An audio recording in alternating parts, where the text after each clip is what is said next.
Kia ora, New Zealand, and anybody else out there watching from overseas. As you may know, I made a recent video as I was having some relaxation time in Mona Vale Park, beautiful Mona Vale Park in Christchurch. It wasn't the best video in the world, and it was really a very impromptu video summing up some of my frustrations and my thoughts regarding current education scene in New Zealand, in particular for students with special needs and learning needs. So I really want to do an update and summarize some of my thoughts around this, so I give more clarity to what I'm trying to say to in particular parents out there in New Zealand right now who have students with disabilities and significant learning needs. And that is that I believe that our system right now, that's called inclusion, but it has nothing really to do with inclusion, as an epic failure.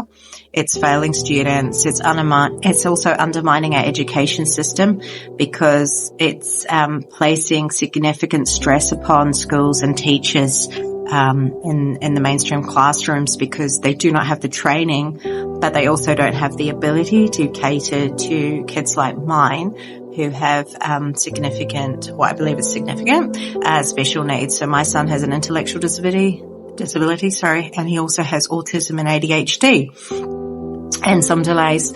And for him, he cannot cope in a mainstream environment very well.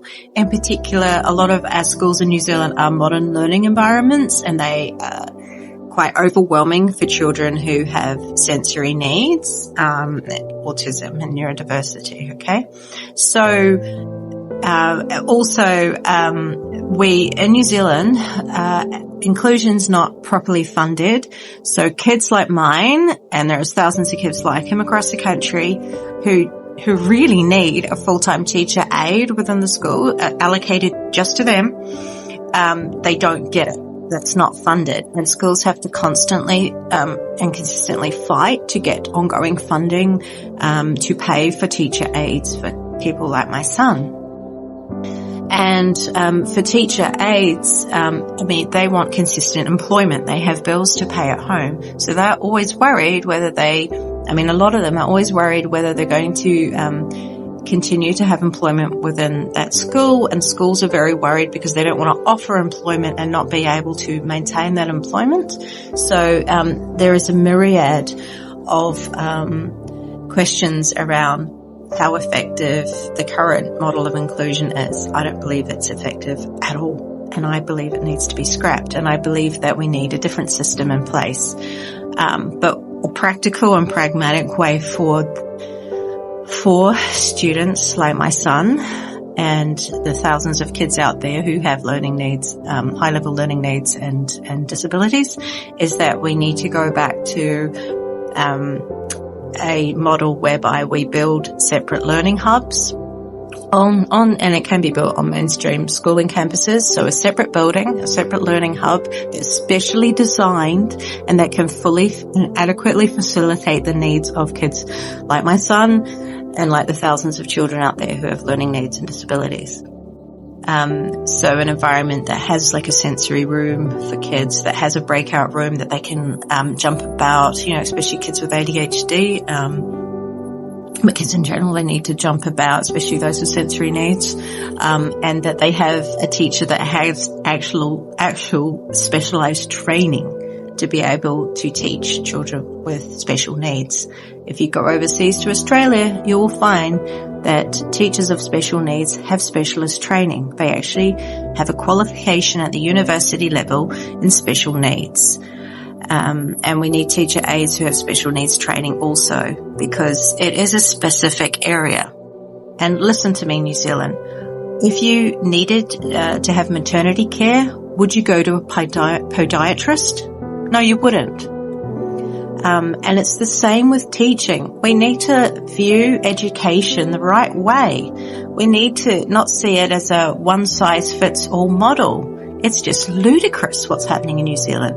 I don't know how anybody back in the day thought inclusion was going to work, because it's complete madness. It's insanity. And I think, and the Oars funding and everything, all of you who've had to apply for Oars funding, you will know that it's just a joke. It's a horrible, horrible joke.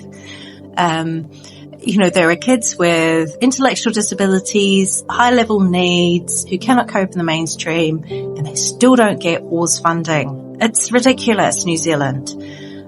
So I think my proposal going forward, if anybody wants to jump on board, please do reach out and contact me. I think we need to start building special needs schools again, but to make it an inclusive model, why isn't the government building special needs hubs within mainstream schools? It would be easy to do, it would be cost effective, and you could employ full-time staff that don't have to worry about their jobs, and you could ease the load off the mainstream schooling teachers, and maybe teachers will like to keep their jobs. Maybe they will like to go into the teaching profession because they will see that it will become more effective and it will become less stressful for them. So I think there's a whole conversation that needs to be had in New Zealand, and we need to really face this issue realistically and pragmatically going forward, because that's the only way you can effectively facilitate the needs of students like my son and the thousands of kids out